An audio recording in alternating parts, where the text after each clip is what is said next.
Here we go.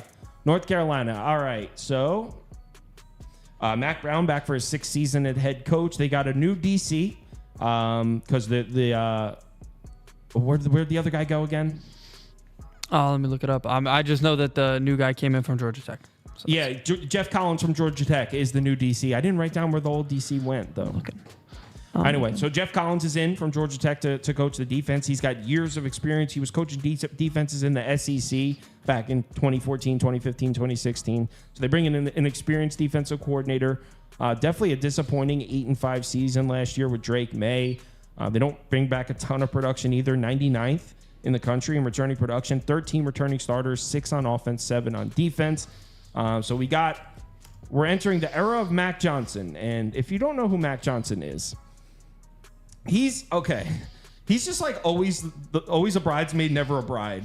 Because like this dude is just like always poised to be the next guy up. So he got to start at LSU for about 3/4 of a season. Then they brought in Jaden Daniels. Then he went over to Texas A&M. He got to start when what's his name King went down. Haynes King, who's now with Georgia Tech, went down. Then Max Johnson got to start for a little bit, but then Connor Weigman takes over, and then another superstar. So he's lost his starting job twice, but it was with the guys he lost the starting job to. Jaden Daniels won the freaking Heisman Trophy, and Connor Weigman, who some people say is a top 5 quarterback in the country, maybe even top 3. Like some people are really high on Connor Weigman. So yeah, I mean Max Johnson did lose his starting job twice. It was at LSU to Jaden Daniels and at Texas A&M to Connor Weigman. So if you're going to judge somebody by like, oh, they're not as good as Jaden Daniels or Connor Weigman, you can say that about 99% of the quarterbacks in the FBS. Yeah. So not to mention, we've seen this dude play, and we've seen him play well. So I'm not going to say I'm a Max Johnson guy, but I think he could be good. You like Max Johnson? Yeah, I think the reason he's failed, like a mix of the fact that obviously guys that have taken over have been superstars, but also he's got from his injuries, because I mean he's been 35 touchdowns, 7 interceptions, and 14 starts is really good numbers. So I mean, yeah, he's shown flashes of being a star, and I think maybe he can find. I mean, North Carolina's had really good quarterbacks for a few years now. Went back to Howell and now Drake May. So I think this is a perfect spot for him. Yeah, me too. I think Max Johnson will have a great season this year. They got Amari Hampton back, their star running back, 1,400 yards, 15 touchdowns last year. He's back. They also added a couple backs in the portal as well. So they're loaded at running back, North Carolina. Yeah. So Max Johnson should have a run game to back him up. They lost a couple receivers, but for the most part, they get their guys back. Obviously, the main one, what's his name? Tez Walker. Tez Walker's gone. He's on the Ravens now. But that kid, J.J. Jones, was pretty good, and he's back. He was the leader. He was the leader. Yeah, but it was only because Tez Walker was hurt. Tez Walker was wide receiver 1. Yeah. J.J. Jones led the team in receiving because he was hurt. But J.J. Jones was good, and he's back. They also have 2 tight ends they really like. There's 2 good tight ends on this team. So Max Johnson should have run support, and he should have plenty of weapons to throw to. He's got J.J. Jones and the 2 tight ends. Now, here's where it gets a little concerning, because North Carolina is kind of branded incorrectly, and I think it's because Drake May is such a star, NFL caliber guy. North Carolina, they threw the ball a lot. It wasn't that, but they were a pretty balanced offense, and their rushing numbers were much more efficient than their passing numbers last year. A lot of times this happens when the star on the team is the quarterback, that you think, oh, this is just a pass out. That's not what they were. They were running the ball last year. Now you can see the frequency, like perfect timing. The frequency numbers came up in the slideshow. Let me go back to that. They were still 48th in pass frequency, so they threw the ball a lot. But if you go to the efficiency numbers, here it is, right here. Look on the left side of this graphic. Rushing, 25th in yards per carry, 12th in success rate. This is a really good running team last year, and Omarion Hampton's back. Here's the thing. 4 out of the 5 starters on the offensive line is gone. So I don't like that. No. I don't like this O-line at all. They don't have much experience. They're very young. Transfers might have upside from what they've said, but at best it's a decent unit. Nothing crazy. There's going to be there could be issues here. Yeah, and if the offensive line takes a step back, and Omarion Hampton isn't able to have those breakout games again this year, puts a lot more pressure on Max Johnson. That's for sure.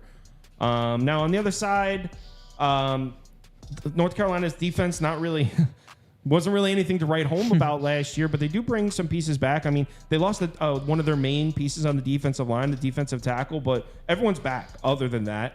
They did lose Cedric Gray at linebacker. He led the team in tackles. He's actually on the Titans now in the NFL.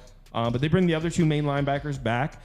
They did get kind of beat up in the secondary, but from what I'm reading, they still might be improved. I mean, they lost their main safety and their main corner, but they only bring back 2 starters in the secondary. But they brought in a kid from NC State that they like. They also got a guy back from injury who missed last year. So from what I'm reading, North Carolina secondary could be improved, even though 2 of the main pieces are gone. Yeah. In the secondary, 5 guys with legit experience is how it was explained. I like that. High talent in the D-line, but they're all unproven, so I don't like that against the run. That's tough. But having your number 1 and 2 linebackers penciled in is good, but the problem is there's nobody behind them. So the depth is not there for the front of the offense. I think the front of the defense. Sorry, I think the secondary will be fine. Worried about the front. Yeah. So I mean, I think the defense can take a step forward. I like the defensive line coming back. So let's play the schedule game. They got that's a good first Thursday. It's a really good game. I think that'll be probably game of the night. Although I think Colorado's on that night. Here we go. Yep. At Minnesota, do the Gophers get their revenge? Because North Carolina dusted them up last year. These teams are very similar because Minnesota. I've gone through Minnesota already. Their quarterback situation's kind of a because Rutgers snatched their guy. It's a gamble because they're starting. That'll be the first FBS start for a kid from New Hampshire who started all 4 years at New Hampshire. That'll be a risky one, but it is on the road, so I don't love it. But I would probably side North Carolina winning that one. I mean, they could be 4-0. They also could be 3-1. Yeah, the next 3 are pretty easy. How about we'll put them at 4-1 after the Duke game? Okay. Because they dropped Minnesota, they dropped Duke. I mean, I don't see them losing to Duke, but on the road rivalry game. Yeah.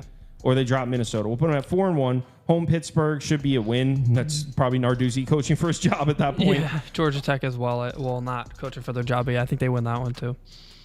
Really? Yeah, I think they beat like Georgia Tech, man. I think Georgia Tech. All right, whatever. Give me one of Virginia or Georgia Tech then. Okay, that's cool. So in that case, we're at 2 losses. So far, we're off to a nice looking start here, 6-2. But then after that, you got at Florida State, at Boston College, NC State. They could lose 3 of the last 4. Yeah, I think this is a 6 to 7 win team, so I got the under. I put them at 7. If you think they take Duke and Minnesota, you can put them at 8. Yeah, I don't think they win the Duke game. I'll be honest. I think that game's always very weird. Duke actually tends to not win that game when they're good, but win that game when they're bad. So that's going to be a weird one. But that the season will be very interesting to start. That's a toss-up game that I could see going either way. I'd lean North Carolina in that one, but